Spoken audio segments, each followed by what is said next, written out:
Hi everyone, welcome to Doubtnut. I am Yogesh Chandra Shukla. आपका स्वागत है आज के इस सेशन पे। और आज हम बात करने जा रहे हैं एक बेहतरीन टॉपिक पे, जिसपे हम डिस्कशन करेंगे कि 12th क्लास में पूछे जाने वाले वो सबसे इंपॉर्टेंट कौन कौन से साइंटिस्ट हो सकते हैं जिनका एग्जाम में क्वेश्चन आ सकते हैं। बिहार बोर्ड, यूपी बोर्ड में एक दो क्वेश्चन हमेशा साइंटिस्ट के ऊपर में आते हैं। बहुत सारे बच्चों की मांग थी, कॉमेंट सेक्शन पे आपने कहा था कि हमें लगभग पूरे साइंटिस्ट को एक साथ पढ़ा दिया जाए। तो मैंने आज की क्लास में आपको लगभग सभी साइंटिस्ट एक साथ और उनके द्वारा किए गए काम को आप तक पहुंचाने का काम कर रहा हूं। चैनल आपका है Yogesh Shukla biology. Please to subscribe, bell icon जरूर प्रेस कर दें ताकि चैनल की कोई भी नोटिफिकेशन आप तक मिस ना हो जाए। चलिए जनाब, बिना विलंब किए स्टार्ट करते हैं आज का सेशन। और ये सेशन इस बात पे लिए है कि इस चैनल पे आपको मिल रहा है 2024 में पूछे जाने वाले लगभग सभी इंपॉर्टेंट साइंटिस्ट। ये बोर्ड के लिए भी इंपॉर्टेंट है और नीट के लिए भी बहुत ज्यादा जरूरी हो सकता है। ये पीडीएफ भी आपको मिल सकती है, वो भी इस चैनल पे। इसका नाम है योगेश सर बायोलॉजी। इस टेलीग्राम हैंडल पे आपको मिल सकता है।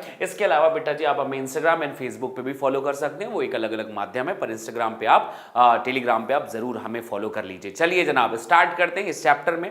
वैसे बायोलॉजी में तो बहुत सारे साइंटिस्ट हैं, पर इस 12th की बायोलॉजी में कुछ गिने चुने साइंटिस्ट लोगों की बहुत ज्यादा उपयोगिता होती है, जिसमें हम सबसे पहले शुरुआत करते हैं। भाई साहब देखिए, मैं यहां से आपको बता दूं, सबसे पहले आप शुरुआत करेंगे पी माहेश्वरी साहब से।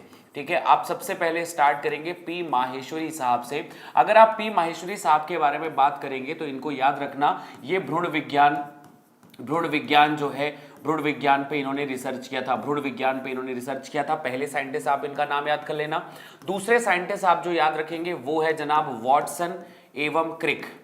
वॉटसन एवं क्रिक की कहानी को आप बहुत सिंपल तरीके से याद रखना कि वॉटसन क्रिक ने क्या क्या किया था। वॉटसन क्रिक ने दिया था सबसे पहले डीएनए डबल हेलिक्स मॉडल।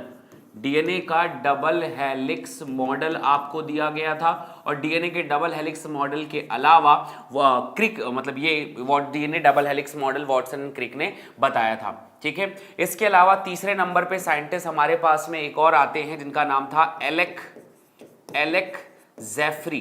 ठीक है, एलेक जेफरी। और भी बहुत सारे और भी साइंटिस्ट मैं आप लोगों को बताऊंगा। एलेक जेफरी ने सबसे पहले बताया था जनाब डीएनए फिंगरप्रिंटिंग के बारे में। डीएनए फिंगर प्रिंटिंग के बारे में ये इन्होंने बताया था। ठीक है, इसके अलावा आपके पास में और चौथे नंबर पे साइंटिस्ट आने चाहिए स्वामीनाथन, एम स्वामीनाथन, जिनका नाम था स्वामीनाथन। ठीक है, एम स्वामीनाथन, जिसका नाम था स्वामीनाथन साहब के बारे में पूछा जाएगा तो आप बताना भाई एम स्वामीनाथन साहब के बारे में कि ये इनको सर इन्होंने क्या बताया था। तो ये भारत में हरित क्रांति के जनक थे। ठीक है, ये थे हरित क्रांति के जनक।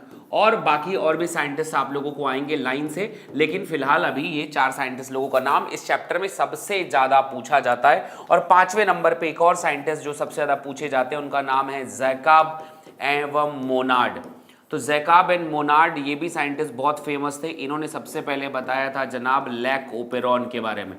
लैक ओपेरॉन के बारे में जैकब एंड मोनार्ड ने ही बताया था। ये 5 साइंटिस्ट जो सबसे ज्यादा पूछे जाते हैं, ये मैंने नोट्स में मेंशन नहीं किया है, आप अलग से लिख लीजिएगा। पी माहेश्वरी साहब थे, वो भ्रूण विज्ञान के लिए जाने जाते हैं। वॉटसन क्रिक जो है डीएनए डबल हेलिक्स मॉडल के लिए जाने जाते हैं। इसके अलावा एलेक जेफरी डीएनए फिंगरप्रिंटिंग के लिए जाने जाते हैं। स्वामीनाथन साहब हरित क्रांति के जनक के तौर पर जाने जाते हैं, और जैकब एंड मोनार्ड जो है लैक ओपेरॉन की संरचना के लिए जाने जाते हैं। अब आते हैं, शुरुआत करते हैं कुछ कहानियां, कुछ जबरदस्त बात। जैसे इस चैप्टर में सबसे इंपॉर्टेंट कहानी आती है बेटा लैमार्क साहब की। लैमार्क बहुत फेमस साइंटिस्ट थे। इन्होंने फिलोसफिका जूलॉजिक पुस्तक लिखी थी, ये भी बहुत पूछा जाता है। और लैमार्क की कहानी का उद्देश्य था कि उपार्जित लक्षणों की वंशागत की और सिद्धांत और उपयोग एवं अनुपयोग सिद्धांत दिया था। तो सबसे पहले आप लैमार्क साहब के बारे में याद रखना कि हमेशा लैमार्क साहब ने उपार्जित लक्षणों की वंशागत की, उपयोग अनुपयोग का सिद्धांत और फिलोसफिक जूलॉजिक नाम की पुस्तक लिखी थी। दूसरा और ग्रेट साइंटिस्ट है चार्ल्स डार्विन, इंग्लैंड के साइंटिस्ट है। बीगल नामक जहाज से पूरे विश्व का दौरा किया था और इन्होंने दिया था आनुवांशिकी के बारे में मेन कॉन्सेप्ट। और उन्होंने जीवन की उत्पत्ति नामक origin of species, origin of life नामक पुस्तक लिखी थी। इन्होंने एक अपनी बहुत जबरदस्त कॉन्सेप्ट दिया, प्राकृतिक वर्ण एवं योग्यतम की उत्तरजीविता। ये 2 कॉन्सेप्ट जो है डार्विन साहब ने दिया था, लेकिन ये प्रेरित था माल्थस साहब से। तो माल्थस साहब ने ही असल में दिया था योग्यतम की उत्तरजीविता का कॉन्सेप्ट, पर इससे प्रभावित हुए डार्विन साहब और उन्होंने फिर तीनों का मिलाकर ये सिद्धांत बनाया था। बाकी के ये साइंटिस्ट रहे। फिर एक और ग्रेट साइंटिस्ट आते हैं ग्रेगर जॉन मेंडल साहब। बेटा ग्रेगर जॉन मेंडल ने आनुवांशिकता के नियम प्रकाशित किए थे। इन्होंने मटर के पौधे पर काम किया था। इन्हें आनुवांशिकता का जनक कहा जाता है। ये बात बहुत पूछी जाती है मेंडल साहब के बारे में। इसके अलावा बेटा अगर हम यहाँ पर जाएं कि यहाँ पर 2 3 हो गए, 3 5 3 8 8 के बाद 9वां साइंटिस्ट, इसके बाद 10वें साइंटिस्ट की तरफ में अगर हम जाएं तो फ्रेडरिक मिक्सचर बहुत पूछे जाते हैं। फ्रेडरिक मिक्सचर ने पस कोशिकाओं में सबसे पहले न्यूक्लियाई से न्यूक्लिन शब्द को खोजा था। तो डीएनए को सबसे पहले न्यूक्लिन नाम दिया था फ्रेडरिक मिक्सचर ने। पस की कोशिकाएं, पस मतलब जहां चोट लग जाती है, घाव बन जाता है, मवाद बनता है, उस कोशिका में सबसे पहले डीएनए को देखा था। फिर 11वें साइंटिस्ट थे रॉबर्ट कोच, जिन्होंने बीमारी रोगाणु के रूप में एंथ्रेक्स वेलास्की की पहचान की थी। ठीक है, तो पहली बार पैथोजन रोगाणु की पहचान जो है रॉबर्ट कोच ने की थी। 12वें साइंटिस्ट थे कुहने साहब। इन्होंने सबसे पहले ईस्ट के किण्वन के लिए एंजाइम शब्द दिया था, किण्वन खोजा था और एंजाइम नाम दिया था। कुहने वो साइंटिस्ट थे। 13वें नंबर के साइंटिस्ट जो है हमारे पास डब्ल्यू फ्लेमिंग। इन्होंने सबसे पहले माइटोसिस का कार्यक्रम किया था, क्रोमोसोम कैसे काम करता है, ये फ्लेमिंग साहब ने सबसे पहले बताया था। 13वां प्रश्न इस टॉपिक पे जाएगा। 14वां पॉइंट है बेटा HSG नवास्चिन। ये बहुत पूछा जाता है। एंजियोस्पर्म में दोहरे निषेचन की खोज इन्होंने की थी। डबल फर्टिलाइजेशन की खोज नवास्चिन नामक साइंटिस्ट ने खोजी थी। ये यूपी बोर्ड का बहुत फेवरेट प्रश्नों में से एक रहा है। 15वां प्रश्न आपके सामने मान लो पॉइंट रहेगा कि आल्टमैन जो है ना, फिर न्यूक्लिक शब्द को न्यूक्लिक एसिड शब्द दिया था। न्यूक्लिन दिया था फ्रेडरिक मिक्सचर ने और उसको बदलकर न्यूक्लिक एसिड नाम देने का काम आल्टमैन ने किया था। ये शब्द याद रखना। 16वें नंबर पे फिर आता है Tschermak, Erich Tschermak, Carl Correns and Hugo de Vries द्वारा मेंडल के नियमों की पुनः व्याख्या की गई थी, पुनः खोज की गई थी। याद रखना, कार्ल कोरेंसन, शेरमार्क और डिवरीज, ये 3 साइंटिस्ट थे जिन्होंने पुनः खोज की थी। 17वें साइंटिस्ट आएंगे बेटा ह्यूगो डिवरीज। इन्होंने उत्परिवर्तन सिद्धांत भी दिया था, म्यूटेशनल वाद, उत्परिवर्तन में विकास में मैंने पढ़ाया था। इसके अलावा ओइनोथेरा पर अध्ययन भी किया था। ओइनोथेरा मतलब प्रिमरोज प्लांट जिसे अपन कहते हैं, प्राइमरोज प्लांट, उस पे ओइनोथेरा लैमार्कियाना कहते हैं उसको, ओइनोथेरा लैमार्कियाना कहते हैं, उस पे रिसर्च किया था। इनके भी पौधे बहुत इंपॉर्टेंट हैं। एक तो सबसे पहले टी.एच. मॉर्गन साहब जो थे वो उनका जीव बहुत इंपॉर्टेंट है कि उन्होंने ड्रोसोफिला पे रिसर्च किया था। एक मेंडल साहब मटर पे रिसर्च किया था, वो बहुत इंपॉर्टेंट है। और तीसरा उत्परिवर्तन का रिसर्च हुआ था ओइनोथेरा लैमार्कियाना पर, प्राइमरोज प्लांट पे। ये भी बहुत जरूरी बात है, आप जरूर लिख लीजिएगा। 18वें प्रश्न पे आते हैं बेटा। मैकक्लंग एक साइंटिस्ट है जिन्होंने ग्रॉस ऑफर लिंग गुणसूत्र की पहचान की थी, XO प्रकार का लिंग निर्धारण की पहचान की थी मैकक्लंग ने। 19वां सवाल आपके सामने आता है, सटन एंड बॉवेरी द्वारा गुणसूत्री सिद्धांत दिया गया था। और 20वां प्रश्न आता है, टी.एच. मॉर्गन जो थे 1903 में, टी.एच. मॉर्गन साहब ने गुणसूत्र सिद्धांत का प्रतिपादन किया, गुणसूत्री सिद्धांत जो है का परीक्षण किया था, गुणसूत्री सिद्धांत का परीक्षण किया और परीक्षण करने के बाद किस पे किया था, ड्रोसोफिला पे। ठीक है, ड्रोसोफिला पर, ड्रोसोफिला जिसका नाम है फल मक्खी, मेलनोगेस्टर जिसे हिंदी में कहते हैं, फल मक्खी कहते हैं, पर रिसर्च किया था। इनका नाम भी बिल्कुल आपको नहीं भूलना है, 1903 पे ये रिसर्च हुआ था। ठीक है भाई। उसके बाद 21वें प्रश्न पे आते हैं हमारे पास में। डब्ल्यू बेटसन ने फिर जेनेटिक्स नाम दिया था, तो ये भी बहुत इंपॉर्टेंट याद शब्द है कि जेनेटिक शब्द किसने दिया था, बेटसन साहब ने दिया था। 22वें प्रश्न पे आते हैं। 1905 में रॉबर्ट कोच जो थे उन्होंने सूक्ष्म जीवों के बारे में, सूक्ष्म जीव विज्ञान, माइक्रोबायोलॉजी, रॉबर्ट कोच को उनका जनक कहा जाता है और उन्होंने जर्मोप्लाज्म के सिद्धांत को प्रस्तुत किया था। 23वां प्रश्न, फॉर्मर एंड मूरे ने मियोसिस शब्द प्रयोग किया था। मियोसिस का मतलब होता है अर्धसूत्री विभाजन। तो अर्धसूत्री विभाजन को प्रदर्शित किसी और ने किया था, बताया किसी और ने था, फार्मर एंड मूरे वो साइंटिस्ट थे। एंड 24वां प्रश्न है, जोहानसन शब्द साहब ने जीन शब्द दिया था। तो जोहानसन वो वैज्ञानिक थे जिन्होंने जीन शब्द दिया था। अगर मैं 25वें प्रश्न पे आऊं तो 25 है बेटा ओपेरिन हेल्डेन, आपको पता होगा, उन्होंने जीवन की उत्पत्ति का मेटेरियलिस्टिक सिद्धांत दिया था जिसे हमने कह दिया था जैव रासायनिकवाद। जिसे रासायनिकवाद कहा गया था, ये रासायनिकवाद ओपेरिन एंड हेल्डन ने ही दिया था। फिर आए 26वां साइंटिस्ट जिनका नाम था ग्रिफिथ बेटा। इन्होंने, ग्रिफिथ साहब ने रूपांतरणवाद का सिद्धांत किया था, न्यूमोकोकस बैक्टीरिया पे स्थानांतरण को बताया था। स्थानांतरण मतलब रूपांतरण सिद्धांत। ग्रिफिथ का रूपांतरण, ग्रिफिथ ट्रांसफॉर्मिंग प्रिंसिपल जिसे हम कहते हैं, वो दिया था, चूहों पर रिसर्च किया गया था ग्रिफिथ के द्वारा। 27वां प्रश्न आया फिर अलेक्जेंडर फ्लेमिंग ने 1929 में पेनिसिलिन नोटेटम से पेनिसिलिन की खोज की थी। ये 27वां प्रश्न है। 28वां प्रश्न आपके सामने आएगा, नॉल एवं रस्का ने इलेक्ट्रॉन सूक्ष्मदर्शी का आविष्कार किया था। तो इलेक्ट्रॉन सूक्ष्मदर्शी का आविष्कार किया था नॉल एंड रस्का ने।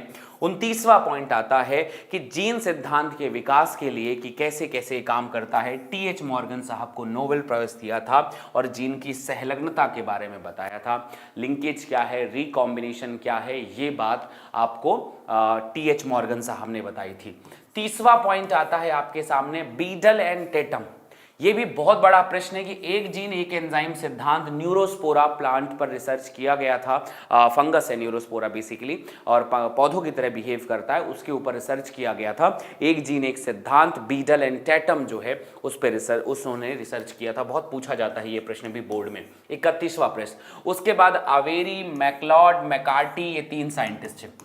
अवेरी, मैकलॉड, मैकार्टी, इन तीनों ने मिलकर जैव विकास का विवाद दिया था। डीएनए ही आनुवांशिक पदार्थ होता है, सिद्ध किया था ऐसा नहीं बताना चाहिए, बताया था, बस यहां पर बताया था कि हाँ भाई ये था। इसे प्रूफ देने का काम जो है फिर हार्से एंड चेस ने किया था। तो आप ये बात याद रखना, हार्से एवं चेस, हार्से एवं चेस के द्वारा, ठीक है। ये एक्सपेरिमेंट बहुत लंबा चला था, हार्से एंड चेस के द्वारा आनुवांशिक पदार्थ की खोज का सिद्धांत, आनुवांशिक पदार्थ सिद्ध किया था कि डीएनए ही आनुवांशिक पदार्थ है, सिद्ध किया, ठीक है, के द्वारा डीएनए आनुवांशिक पदार्थ को सिद्ध किया। ये हार्सेन चेस साहब थे। इसके बाद 32वें साइंटिस्ट जो थे जे मुलर, जिन्होंने उत्परिवर्तन के बारे में सबसे पहले बताया था। मुलर वो साइंटिस्ट थे। हम पहुंच रहे हैं 33वें साइंटिस्ट की तरफ में, MHF Wilkins. Wilkins and Franklin बहुत फेमस साइंटिस्ट थे। विल्किंस एंड फ्रैंकलिन ने एक्सरे विवर्तन के बारे में बताया था, एक्सरे विवर्तन, विल्किंस एंड फ्रैंकलिन। उसी तरह 34वें हार्से एंड चेस साहब आते हैं। बैक्टीरियोफेज में संक्रमित भाग के रूप में डीएनए को खोजा था और बताया था कि डीएनए ही आनुवांशिक पदार्थ है। फिर 35वें scientist Watson, Crick, Wilkins and Franklin सबको मिलाकर डीएनए मॉडल के रूप में 1962 में नोबेल प्राइज मिला था, जिसमें वॉटसन भी थे, क्रिक भी थे, विल्किंस भी थे। इन तीनों, विल्किंस एंड फ्रैंकलिन तीनों को मिलाकर, चारों को मिलाकर 1962 में नोबेल प्राइज मिला था। इसके बाद हमारे पास 36वें साइंटिस्ट थे जिंडर एंड लेडरबर्ग ने जीवाणुओं में ट्रांसडक्शन की खोज की थी कि जीवाणु ट्रांसडक्शन कैसे करते हैं। और 37वां सवाल बनता है कि जी पैलेट राइबोसोम के बारे में इन्होंने बताया था, राइबोसोम के बारे में। अब हम आते हैं 38वें सवाल, 38वें पॉइंट पे। 1956 में एक साइंटिस्ट थे ओकावा, जिन्होंने पॉलीन्यूक्लियोटाइड राइबोसोम का बाहरी संश्लेषण करने के लिए खोज की थी। इनको नोबेल प्राइज भी मिला था। जेनेटिक कोडॉन की खोज में इनका बहुत बड़ा योगदान था कि पॉलीराइबोन्यूक्लियोटाइड मतलब आरएनए शरीर के बाहर कैसे बन सकता है, ये ओकावा ने बताया था। 29वां साइंटिस्ट, ठीक है, लेडरबर्ग ने फिर से जीवाणु में आनुवांशिक पदार्थ का पुनर्संयोजन कैसे किया जाता है, रिकॉम्बिनेशन कैसे किया जाता है, ये बात बताई थी। और मैक आर्थर कॉनबर्ग को डीएनए के बाह्य संश्लेषण के लिए भी नोबेल प्राइज मिला था। तो आर्थर कॉनबर्ग जिन जो साइंटिस्ट थे उन्होंने डीएनए का बाह्य संश्लेषण किया था, ये बात भी इनको मिली थी। इसके बाद हमारे पास 41वें नंबर के साइंटिस्ट थे जोकाब एंड मोनार्ड, जो संदेश वाहक आरएनए की खोज की थी इन्होंने। जोकाब एंड मोनार्ड संदेश वाहक आरएनए एमआरएनए की खोज की थी। और लैकोपेरॉन और आदि के बारे में भी इन्होंने अच्छी बात की थी, ठीक है। इनके बारे में बहुत पूछा जाता है। इन सब के अलावा अगर 42 नंबर के मैं बात करूं कि कुछ और इंपॉर्टेंट पॉइंट के बारे में बता सकते हैं, तो 42 साइंटिस्ट थे। जैसे एक का नाम था एजी टेंसले, है ना। सो एजी टेंसले जो साइंटिस्ट थे, इन्होंने सबसे पहले क्या बोलते हैं हमारे पास में इकोसिस्टम के बारे में बताया था, है ना। इकोसिस्टम के बारे में सबसे पहले बताया था कि इकोसिस्टम क्या होता है। फिर हमारे पास 43 नंबर के साइंटिस्ट थे, एक और साइंटिस्ट थे मतलब हमारे पास में रॉबर्ट मे हो गए, है ना, रॉबर्ट मे के बारे में हो गया, है ना, और भी बाकी सारे एजे टेंसले इकोसिस्टम के बारे में, पारिस्थितिक तंत्र के बारे में, इन सब के बारे में, इन सब चीज़ों को याद रखना है। ये सारे साइंटिस्ट आप लोगों को एग्जाम में बहुत ज़्यादा आसानी से पूछे जाते हैं, बहुत ज़्यादा इंपॉर्टेंट बनती है। इसका नोट्स आपको पीडीएफ में मिल जाएगा। मैंने फटाफट ही बताया क्योंकि बहुत ज़्यादा टाइम हम वेस्ट करेंगे तो दिक्कत होगा, पर मैंने पॉइंट नोट लिख दिया है, इंपॉर्टेंट है, आप इन सब चीज़ों को करके अच्छे तरीके से कवर कर लीजिएगा। ठीक है बच्चा लोग, थैंक यू सो मच, अपना बहुत ध्यान रखें, मिलते हैं नेक्स्ट क्लास में आप लोगों से। तब तक आप इस वीडियो को कंप्लीट करके रखें और पूरे साइंटिस्ट एक बार में घोल के पी जाइएगा। अच्छा, एक और साइंटिस्ट आते हैं जैसे मेसेल्सन, ये बहुत पूछे जाते हैं। और एवं दूसरा पॉइंट आता है स्टॉल। मेसेल्सन स्टॉल के बारे में कहा जाता है भाई कि ये इन्होंने क्या खोज किया था, डीएनए प्रतिलिपिकरण की अर्धसंरक्षी विधि, प्रतिलिपिकरण जो हुआ था उसकी अर्धसंरक्षी विधि, अर्धसंरक्षी विधि, ये बहुत पूछा जाता है। ठीक है, इसके अलावा एक और दो साइंटिस्ट 43-44 नंबर के आते हैं। PBR 322 खोजने वाले जो साइंटिस्ट थे उनका नाम था बॉलिवर एंड रॉड्रीगेज। ये साइंटिस्ट है बॉलिवर एंड रॉड्रीगेज, इन्होंने PBR 322 प्लाज्मिड की खोज की थी इन्होंने। ठीक है, प्लाज्मिड की खोज की थी। 45 नंबर पे हमारे पास साइंटिस्ट आते हैं जिनका नाम था कोहन एवं बोयर। कोहन एंड बोयर ने पहला रिकॉम्बिनेंट पुनर्संयोजन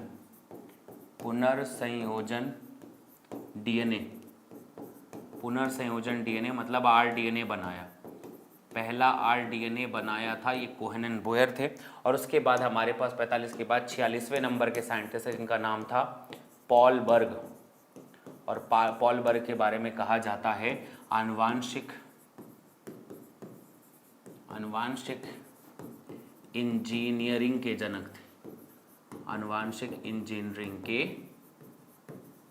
जनक, दैट्स ऑल। तो इस तरीके से आपको ये सारी चीज़ें पता रहनी चाहिए, चीज़ों को पढ़ के रखिए, चीज़ों को कंप्लीट करके रखिए और इन चीज़ों का रिवीजन एकदम बढ़िया होना चाहिए। Thank you so much guys, अपना बहुत ध्यान रखें, love you all, bye bye.